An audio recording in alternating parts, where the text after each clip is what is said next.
All right. There we go. Paul, nice to meet you. This is actually my first time meeting you. I'm Joshua Mack. I'm a pastor in Orange County, but I was a missionary for a number of years.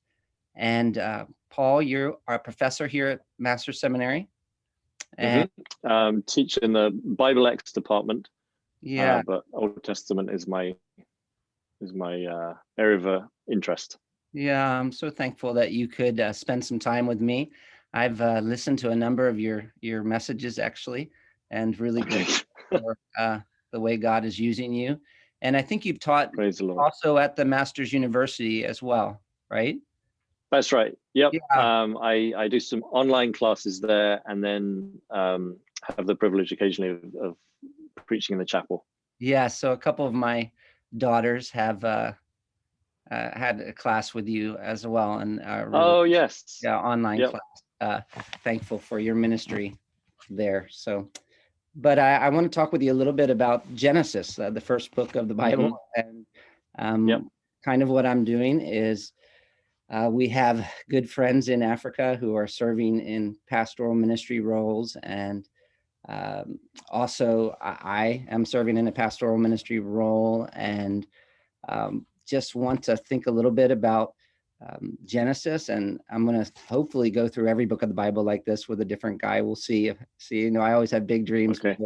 I'm able to complete that or not, I don't know, but try to find someone who knows a lot about a particular book of the Bible, a godly professor or pastor who knows a lot about a particular book of the Bible, and talk about that book of the Bible, and then maybe hopefully talk a little bit about preaching that book of the Bible. And so I was hoping we could do that with Genesis. And what you are doing a PhD in Genesis, is that right?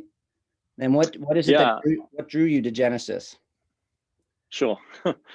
Lord willing, I'm wrapping up a PhD right now. I've actually submitted my thesis in the last few weeks, and it's with my examiners right now. Wow. So you can just pray that they're reading it with a favorable disposition. Yeah. And then at some point in the next few months over the summer, I'll defend that. Okay. And specifically, I'm working in the Joseph narrative, so 37 through 50 of Genesis. And what drew me to that? It's funny. PhD studies are kind of unique. You approach a supervisor and ask if he would supervise you, and that is primary, and almost secondary is topic. The supervisor is a huge influence, and you in many ways become a disciple of him. So it's important that you pick someone that you're excited to work with.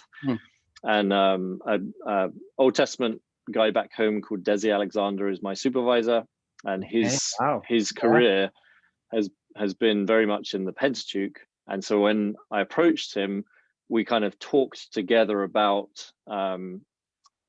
ideas for topics, and our conversation was just very much in the Pentateuch, because that's where he lives and breathes and does his work. And through a few kind of articles that had recently been published back then, we ended up landing in the Joseph narrative, and I was happy to be there. Especially to receive his guidance in that portion of the Bible. Yes, I think I have one of his books on my desk back the church, from the garden to the. That's right. Yeah, I forget the exact. To the promised land. Yeah, I've got it here somewhere. Yeah, so helpful. Well, say you're talking to someone who is new to the Bible, and they are looking to you and asking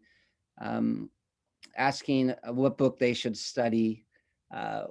Where would you place Genesis on a, it's kind of silly to say it like that, but where would you place Genesis on a list of books that they need to look at quickly, and how important is it? So if they're brand new to the Bible and they're just beginning to read it, I always advocate going to one of the Gospels first, maybe Mark or John. Once you've studied one of those, you might want to turn to one of the epistles, maybe Colossians, that sets forth the supremacy of Christ. And then at some point after that, it would be good to maybe read Genesis. the difficulty and the hesitation that maybe you and I both feel in that is that, Genesis is very unique. It's Old Testament narrative, which is its own genre. It's different from the Gospels. It's different from the epistles. Additionally, apart from just the genre and the particular set of tools that we need to read Old Testament narrative correctly, in addition to that, there's just some funny things happening in Genesis. And so it can be a difficult book to read.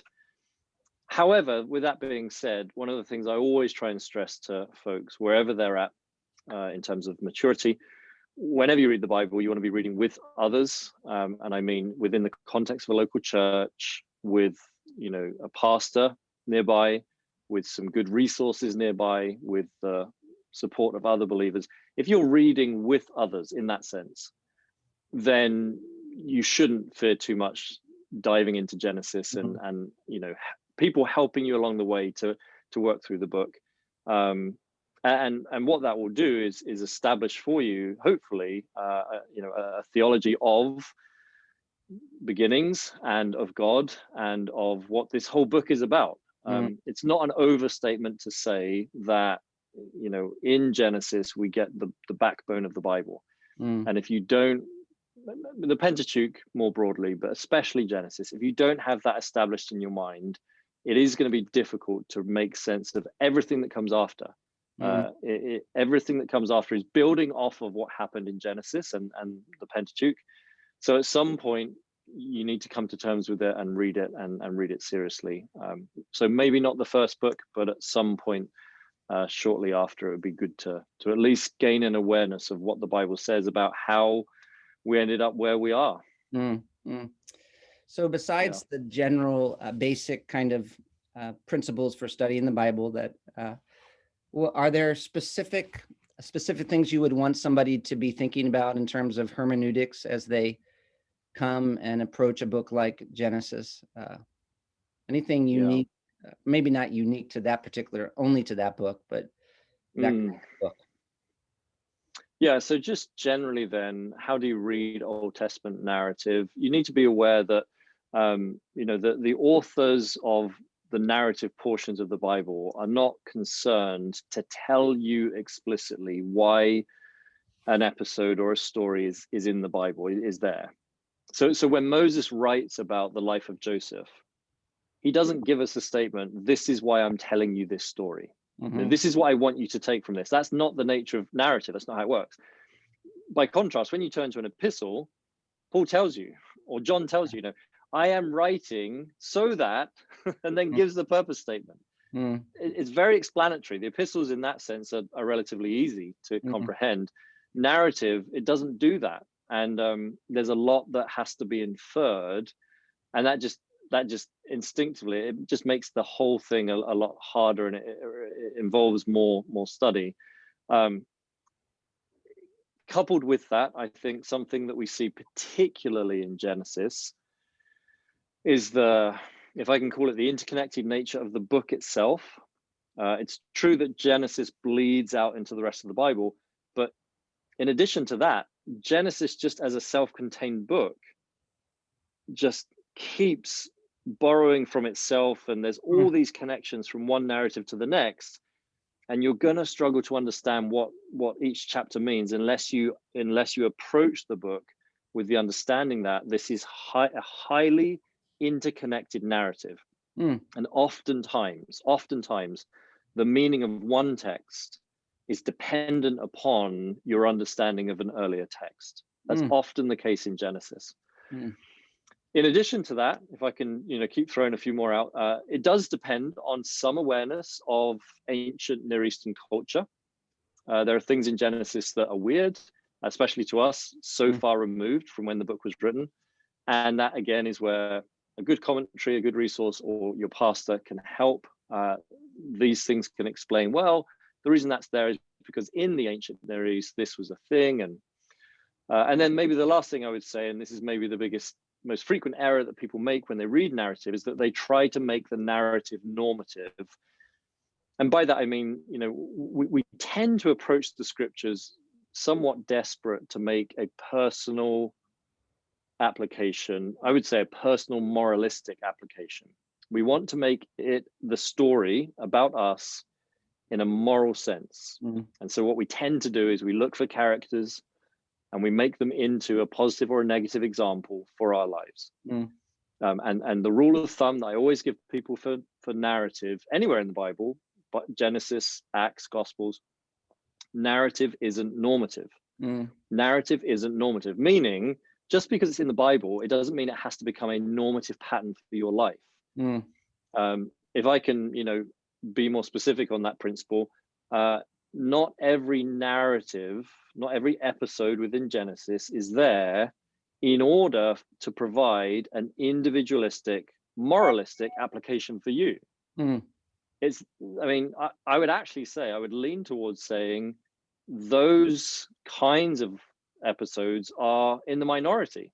There's actually few episodes in Genesis which I believe the point of the text is to say, don't be like this guy. There's very few episodes that's the actual point of the text. More often, the text is given to make some other point of what we might call application.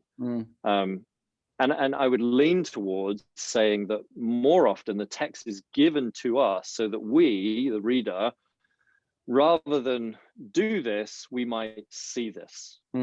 Okay, so Genesis 1 as an example, it's quite hard for me at the end of Genesis 1 to say to the congregation, therefore do this.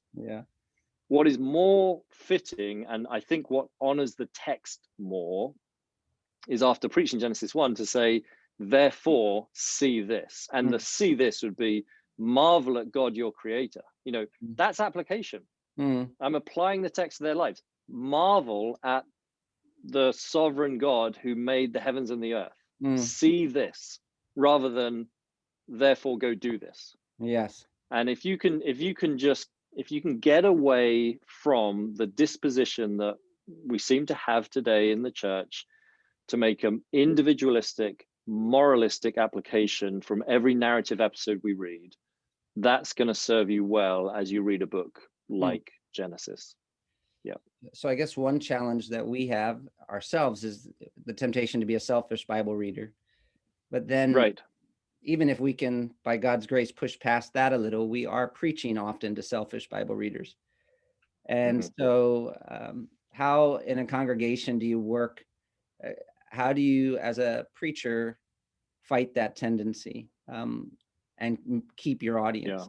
Because you obviously are speaking to real people and you want them to be attentive and transformed by what they're hearing. And yet many of them, person we're all tempted to like to hear about most is ourselves, and they're often not used to unselfish Bible reading. So what are some things that you've done? Well, I would just say maybe two things. One is I wouldn't be afraid to address that in the sermon and actually say, as part of the sermon, we have a tendency to want some practical application from every sermon, and the Bible's not all about you. You just make the thing explicit and just say, this is the way we tend to read. I don't think it's the most honoring way to read. And so actually today, my application is going to simply be to exhort you to worship. That's my application. Just make it plain, rather than hope that people are picking up on the subtle shift that you're making. And then the flip side of that is simply just to trust that the Lord is going to do his work in people's lives as you content yourself to make those other kinds of application. And don't mishear me. I'm not saying there's never a place for that. I do think there's a place for some very pointed practical applications. But one of the things I say to my students is that you'll often hear it said, every text has one meaning, but many applications, right? One valid interpretation, but many valid applications. And I agree with that.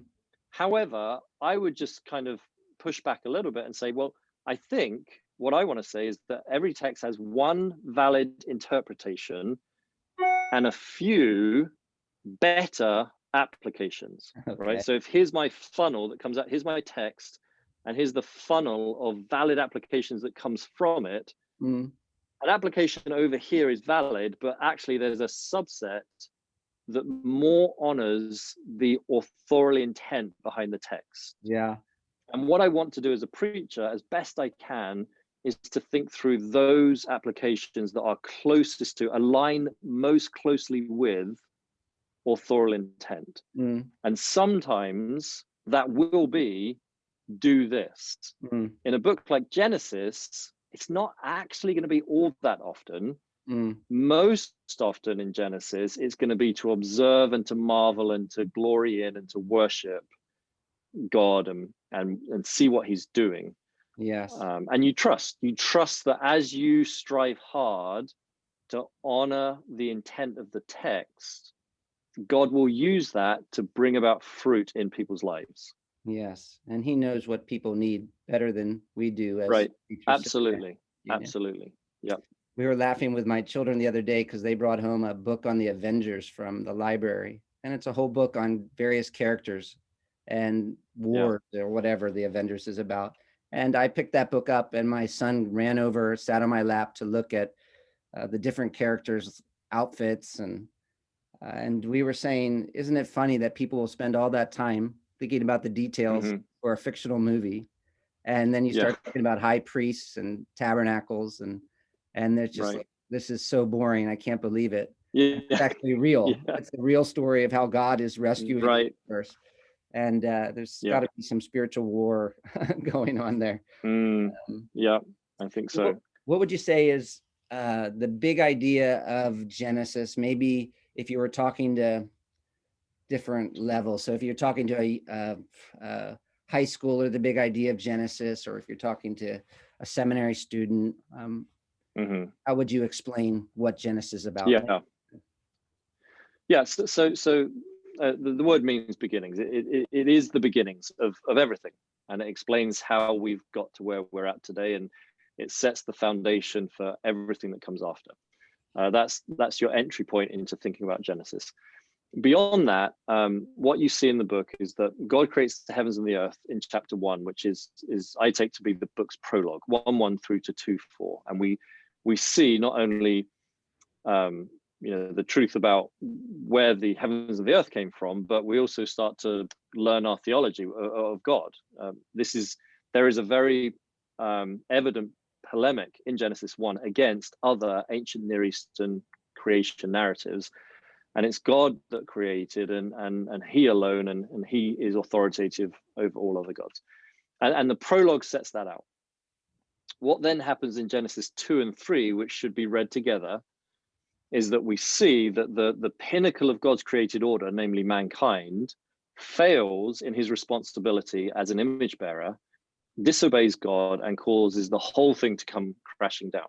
Okay, so sin enters into the world, and the plan has been spoiled by mankind. And God sets in motion a rescue operation through the promise that he gives in 3:15 that there will be a seed, an individual who will come to crush the head of the serpent and make all the wrong things right again. And from then on, the book of Genesis becomes a search for that individual.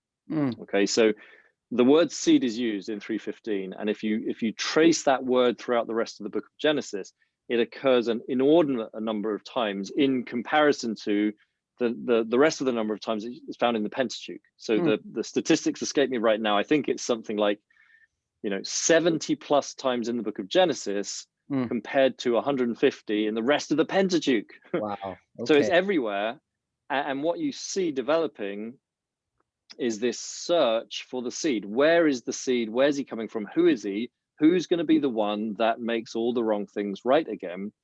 And the way the narrative does that is almost like through a zoom lens, right? So the phrase, these are the generations of, that's how it's typically translated. We call it the Toledo Formula. That occurs 11 times in the book of Genesis. And if you trace that formula, what you see is this narrowing in 2:4, the first time it occurs. These are the generations of the heavens and the earth.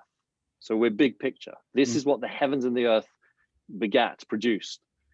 And then after that, it just keeps getting narrower and narrower, such that the last time it occurs in 37:2, these are the generations of Jacob. We're down from the heavens and the earth down to one family. And there's 12 sons. And the question is, who of these 12 sons will carry on the line of promise, the promised line that will produce the seed? So the book of Genesis is a book of beginnings, but it's one that is predominantly concerned with the seed, and who is it that's going to carry forward the line that gives this royal redeemer, the one that's going to make right God's created order again. Exciting. Yeah. As you approach a book like Genesis as a preacher, it's a big book. How would you think about dividing it up? What would be some of the different possible strategies you would take without spending the next 50 years in Genesis? Yeah. Or something like that. Yeah, it's a tricky question. One way to divide the book that people usually use is to think about 1 through 11 as primeval history. We see the foundations laid in 1. We see sin in 2 and 3 as that's read together. 4 through to the flood is sin just exploding out of control. God hits reset with the flood, and then it's almost like we're back to where we began again at the Tower of Babel.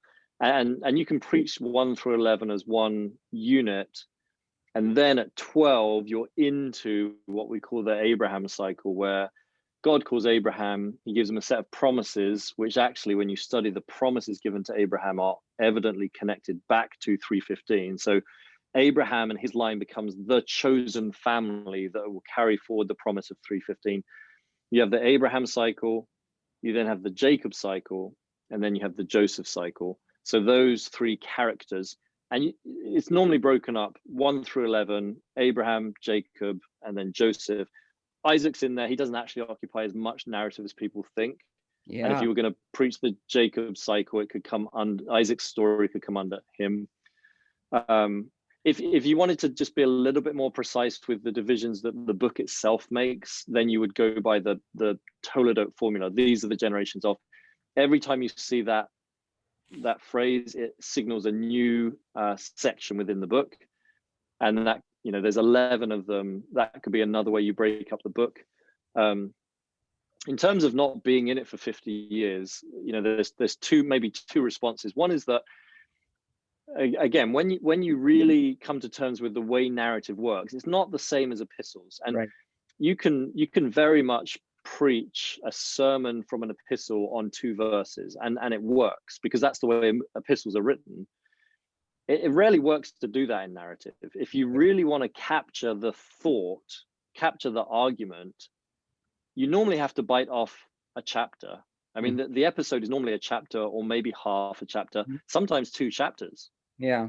So if you've come to terms with the way narrative works, I think that is just going to inherently push you towards larger portions of text each Sunday, which means you're not going to be in it for 50 years. Right. And then the other thing to say, and I sometimes recommend this from a practical standpoint, is that there's nothing wrong with, let's say, preaching Genesis 1 through 11. Let's say you're in that for 6 months, 8 months, and then you take a break. And now we're going to go over to, Philippians. And then we'll preach Philippians, then we'll come back and we'll do the Abraham cycle.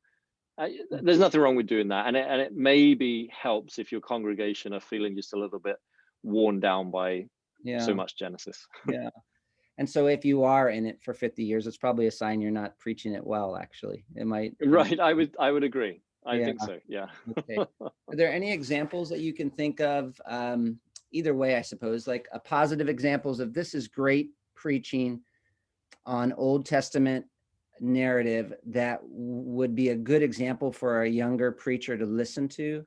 And then I guess, are there some, not specific names of bad examples, but some bad obvious kinds of ways of preaching Old Testament that you just, when you hear it, you think, oh, please don't do that. I guess we just mentioned being taking one verse out of a text. Right. It's tricky in terms of actual preaching. There's a lot more recently, especially, that's been written on Old Testament narrative in Genesis that's helpful. Yes. In terms of actual preaching, Dale Ralph Davis has done some good work, and it's hard to find his sermons, but they're out there. Yeah. And I don't know if they're in Genesis so much, but certainly in Samuel and Judges and Kings. And he gives some good examples. I tell people, get his commentary. It's like just nighttime reading. It's so good, true, and fun. Actually, it is fun. Yeah, and I think his commentaries are his sermons distilled down. Like it, yeah. And on that note, he has a book about preaching Old Testament narrative. The Word Became Fresh, and I'd recommend that as a starter. So if you can find his sermons, they're a good example of how to handle Old Testament narrative.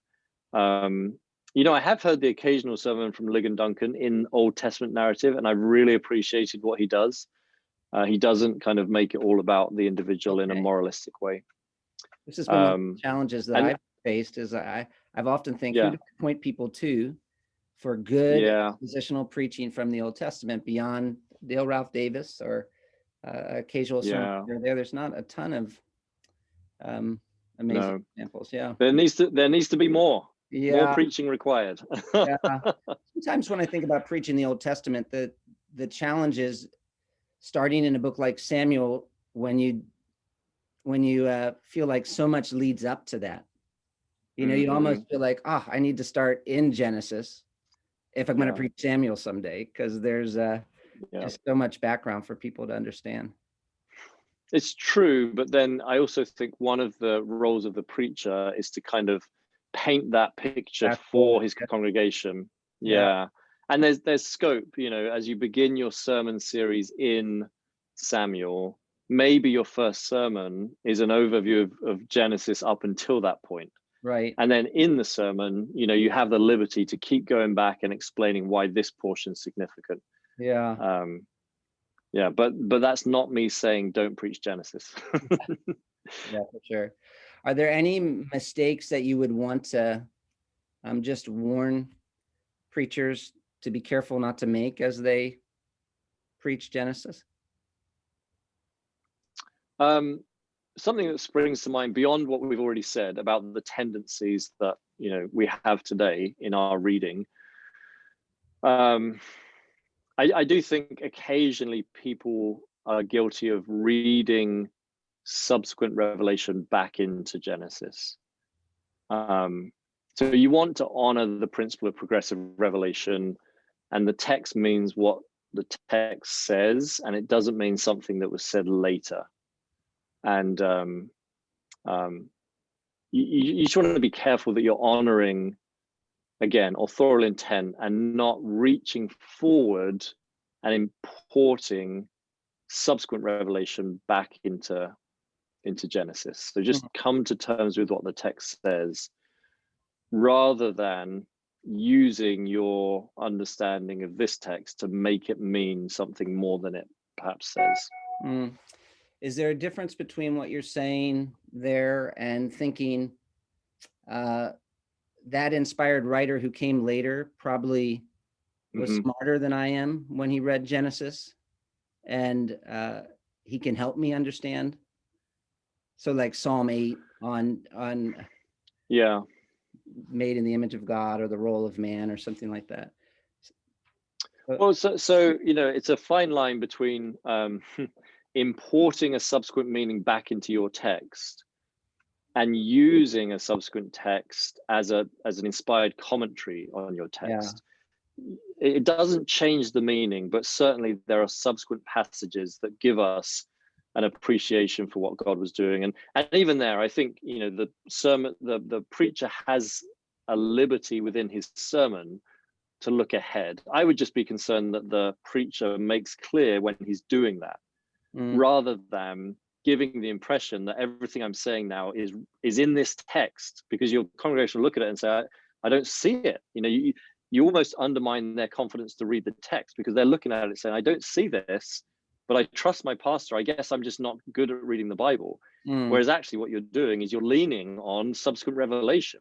You have the liberty to do that, but just tell them, you Yeah. know, What you're doing. although we don't get all the details right here, we know from subsequent scriptures.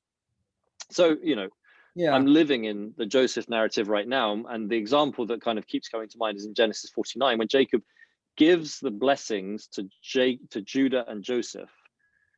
And what we tend to do is read our understanding of how those blessings were worked out through the line of Judah, leading to the line of David, and ultimately Jesus Christ. We read all of that back into the few words that Jacob says to Judah, and preach it as if it's all there. And it's not. I mean, he does give some details, but he doesn't give all the details. There's something that remains somewhat enigmatic about the blessings. We don't fully understand how this is going to be worked out. I think we gain an appreciation from Genesis 49 that ultimately one day the tribe of Judah is going to give rise to a regal figure, and that's about it. So, you know, make sure you preach that. And if you're going to say more than the text says, just be clear that you're getting that from other passages that come after. You're right. Or that could discourage some of your members as well. If they're like, I can't see it. How does he do that? Right. Yeah, I think so. As you, this is kind of a bigger question, and then maybe just a couple specific questions, but as you're finished preaching Genesis and you're talking to one of the members of your congregation, what is it that are there some big things that you think, boy, I want to hear them saying this. I want to hear them thinking this about Genesis, what they've learned from Genesis. And if I don't hear this, I'm wondering, did they get the point of Genesis? Yeah. Yeah, there's a few things, I guess. And I haven't preached through Genesis, but I would hope that they gain an understanding of God's commitment to bring about a savior for fallen humanity. You know, the reason you and I are here today in Christ is because of the promise God made in 3:15. The reason why I have salvation and forgiveness of sins is because even when the patriarchs kept stuffing up, God was committed to working out that promise that he made in 3:15. The only reason I enjoy salvation and a right standing before God is because, in spite of everything that's going wrong in Genesis, and there's an awful lot that's going wrong, you know, I mean, you look at these characters, Yeah, I'm convinced they're rascals. They're not doing well, but God made a promise, and he is going to work it out, and he's going to bring it to pass, and praise God for that. In addition to that, you know, it's not insignificant that Joseph's speech at the end in 50, sure, it pertains to what happened in his life, but it does come at the end of the whole book. And I think absolutely it's a theological truth that we can draw life from, that even amidst all of the wrongdoings of mankind, God is working things out for our good. And I would hope that the congregation have grown and to enjoy and love that more than they already knew it. Yeah. Maybe just a couple of more specific questions. If you're preaching Genesis 1-3, why is Genesis 2 there? What is I saw you connected Genesis 2 to chapter 3 more than you connected it to chapter 1. You said yes. So together. Right. I take 1 through 2:4 to be prologue. This is like the introduction to the book before the drama begins. And we get there key doctrines, huge doctrines. You know, God is not on a par with any other God. He's not part of creation, and he is good, and everything he does good is, and when he speaks, it comes to pass. I mean, there's an example of his power on page 1 of the Bible. It's not an accident that there's an exact repetition of thought. God said, let there be light, and there was light. That repetition of thought demonstrates his power. Mm. And on and on and on. Okay. And when we get to 2:4, we get that first iteration of the Toledo Formula. Now, these are the generations of the heavens and the earth. Okay, let's begin. Let's tell the story now. Now that we've put those doctrines in place in the prologue, now let's tell the story. And so to tell the story, Moses, it's like he hits rewind.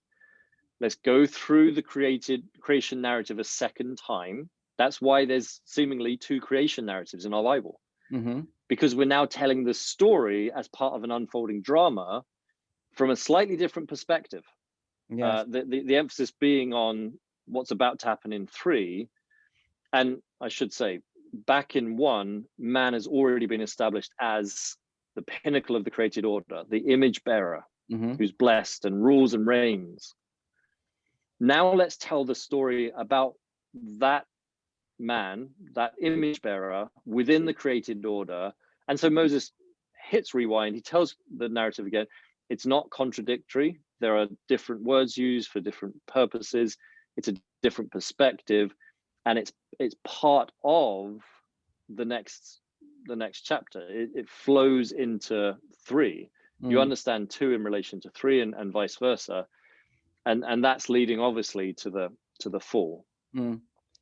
Yeah, and you know, there's so much to say about that. When you engage in critical scholarship, they love to go to Genesis 1 and 2 as if there are competing narratives. But if you understand the role of 1 as prologue and 2 as the beginning of the drama proper that is connected to 3, then it doesn't have to be that you conclude there's a mistake in our Bible. That doesn't have to be your conclusion. Yeah. Now you're preaching Genesis 1 and 2 to a lot of people who all over the world now have heard a different story in terms of the creation of the world, or how the world came into being. And you're an ordinary preacher, and not you, but a lot of us are. And I am not a PhD in science. It's not even maybe the thing that interests you that much. What are you thinking about? It's a lot more interesting to tell the story of Genesis 1 and 2, just the way you did, without feeling like you have to do a lot of apologetics for proving that this is how it works. So how are you thinking about that as a preacher? How do you feel like you need to do, or what would you do?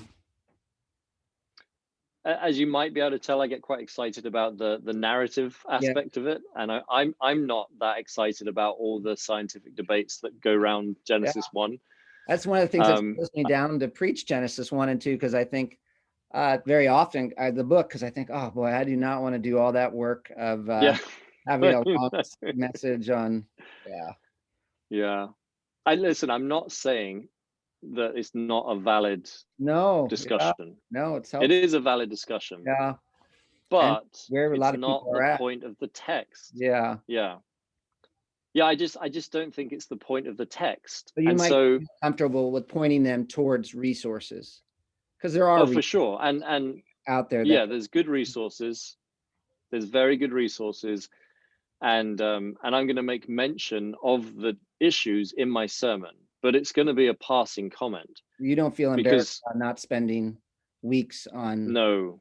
No, and again, within the context of a local church, I trust that if this really is an issue for someone, I'm going to have an opportunity to follow up with them and chat in detail at length about the debates and the issues.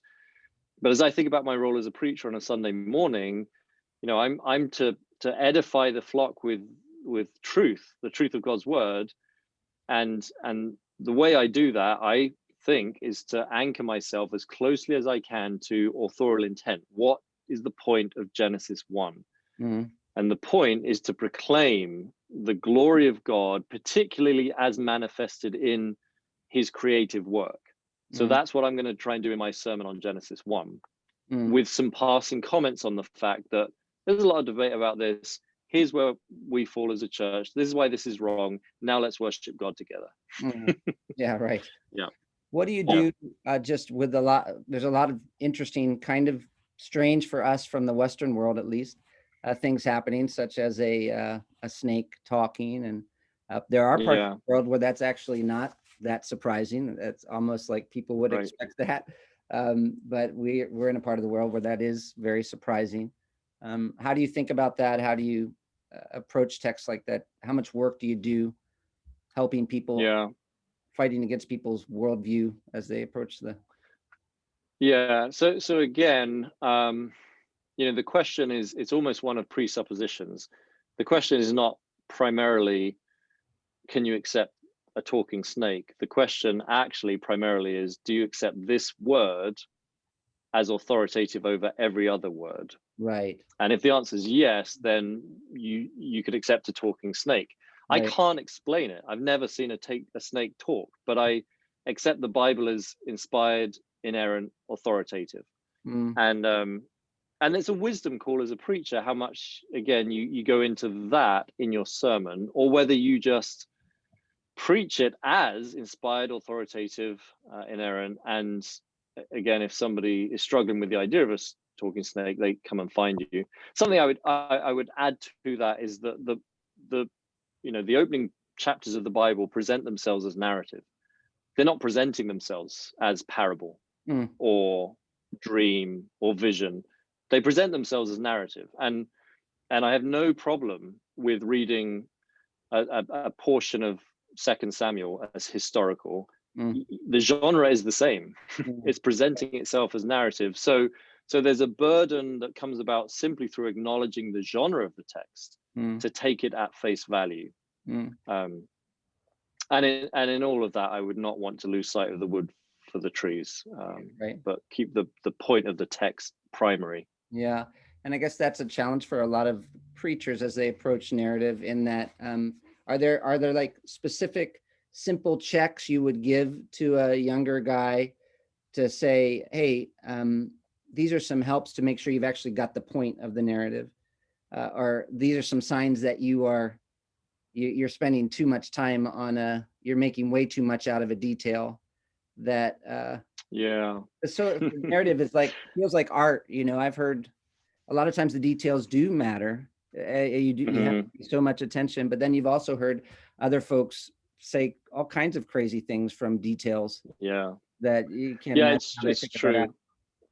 Right, that's a really good question. A couple of things I would say. Number one, you can't overestimate the importance. Like I said earlier, you can't overestimate the importance of what's come before. So Genesis is this interconnected web of stories. And if you're in chapter 14 or 16 or 17, just make sure you know what came in the first 16 chapters inside out. Because I can almost guarantee you, if there's a detail or an element in the text that is confusing you, I can almost guarantee you the significance of it will be explained by knowing thoroughly what came before. And that's what's going to shed light on it. Working away in the Joseph narrative for over 3 years now, there's some funny things in there, but nearly every single thing can be explained by coming to terms with what's already happened in 1 through 36. So that's the hard work that the preacher has to do. He just has to know the text and appreciate this is an unfolding story, and there's no episode that comes out of nowhere. Like, where did that come from? No, it builds on the story that came before. And then the second thing is check your thinking with others. We're in a very, very privileged position in church history where we've got more resources than anyone else has ever had. And you want to check your thinking with those that have written and published on the book of Genesis. Not that every single thing that's out there is correct, but there's normally a consensus. There's a weird episode here.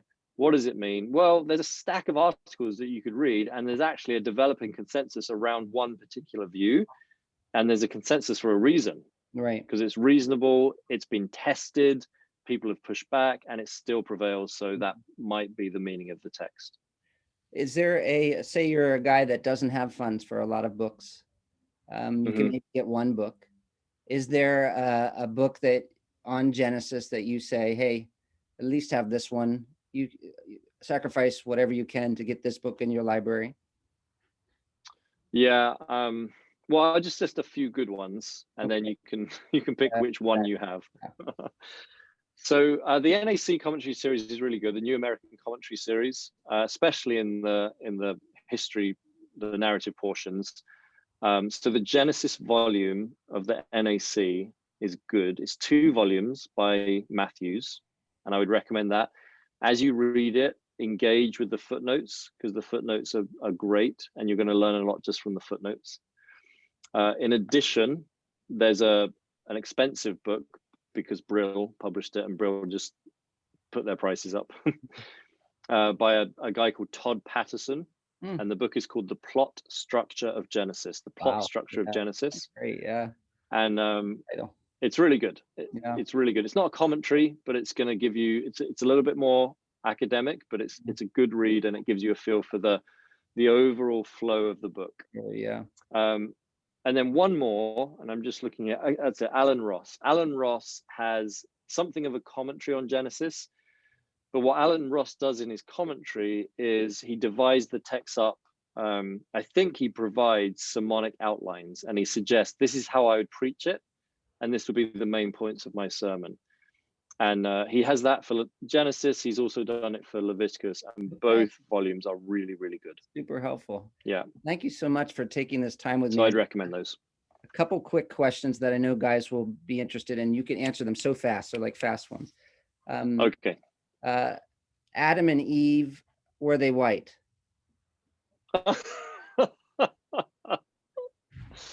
Who knows? Yeah, exactly, right? The Bible doesn't address that. Yeah. The sin in the garden, what would you some people would say, where I'm from, that they really thought it's a sexual sin. There's a whole stream of teaching that was some kind of weird sin going on with the snake even. How would you describe the sin in the garden? That's a really hard question. If I was to try and boil it down, I would say they, Adam and Eve, decided that they would be the judge of what to do and not do, what was good and not good. And in so doing, they then ate the fruit. Okay. Genesis 6, sons of God are? Oh. How can I answer this in a word? Yeah, exactly. Some kind of beings from outside the human realm. Okay. There seems to be a transgression of the created boundaries there. The Nephilim, are they actually their descendants?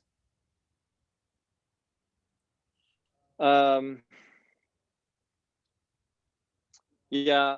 Well, we can't know. Maybe that's what we can say. Maybe. Yeah, maybe. Yeah. Go off on that, like you. They could be. Yeah. Okay. Right.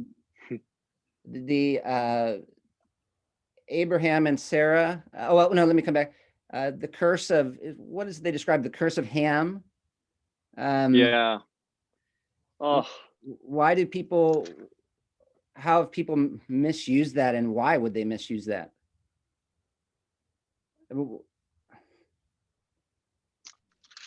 What do you think? I definitely don't think. I think it's about Canaan somehow, not so much. Certainly not. Yeah, I'm not. I don't know. It's definitely not.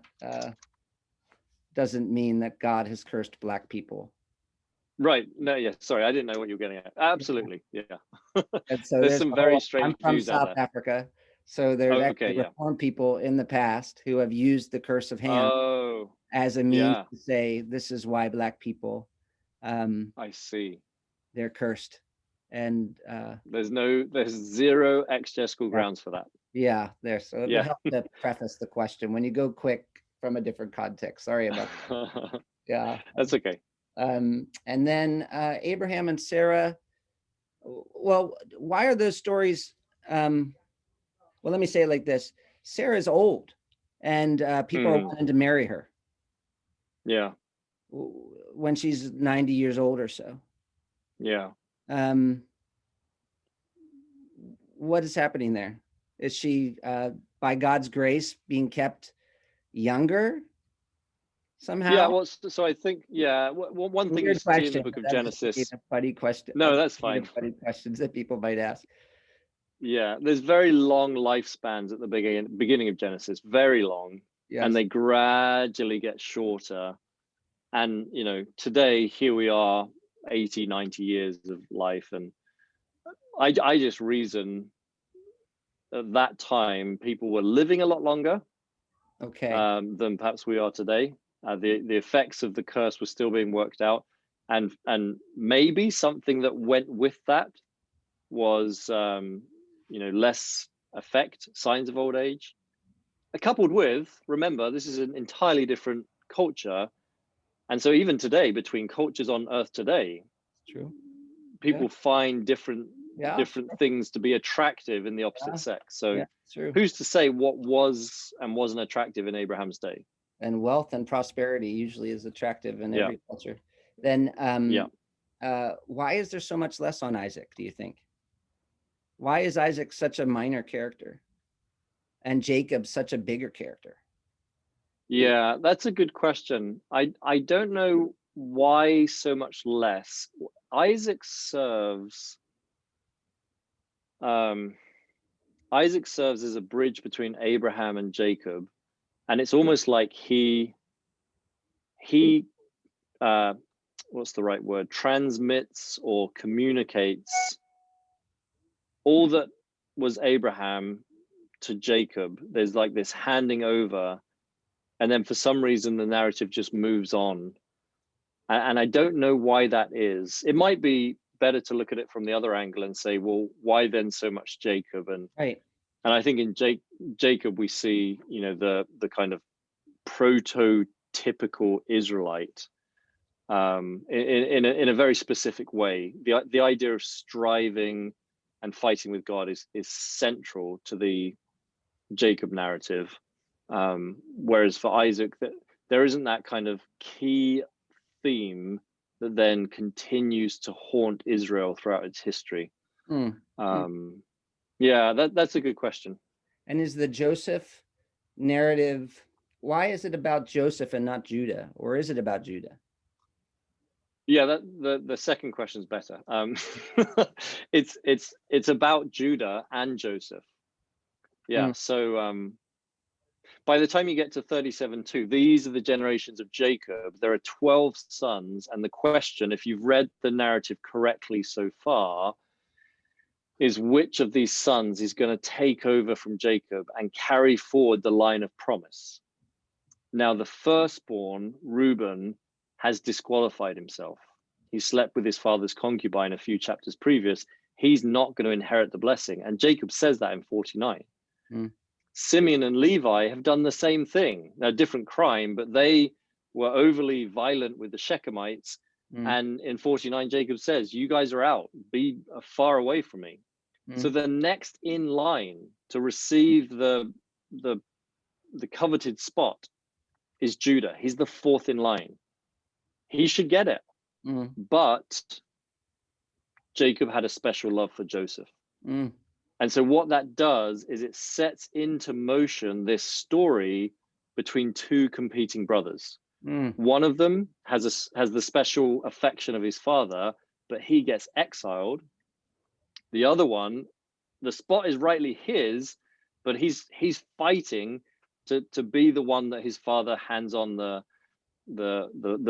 blessing of the firstborn to. And that's why, just briefly, 38 is one of the most problematic chapters in all of Genesis. Where on earth did that come from? But when you set the story up right, when you've read the story correctly and you've understood what this drama is about, it makes all the sense in the world to begin the Jacob Toledo. That's normally how I refer to it, to avoid calling it the Joseph narrative. The Jacob Toledo, it makes all the sense in the world to begin that drama with a story about Joseph and a story about Judah.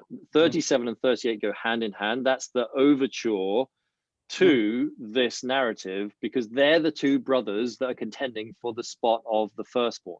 And so we open with a story about each. That's just an initial explanation for why 38 can be understood as belonging exactly where it is. I love it. Thank you so much, Paul. It's definitely me want to go study and read my Bible more, and yes, okay, praise the Lord, and love Jesus more. So thank you so much for the time you spent with me, and we'll be continue to be praying for you and for your ministry, and grateful for the work that you're doing. So thank you so much. Thank you. Yeah, it's been my pleasure. Thanks so much.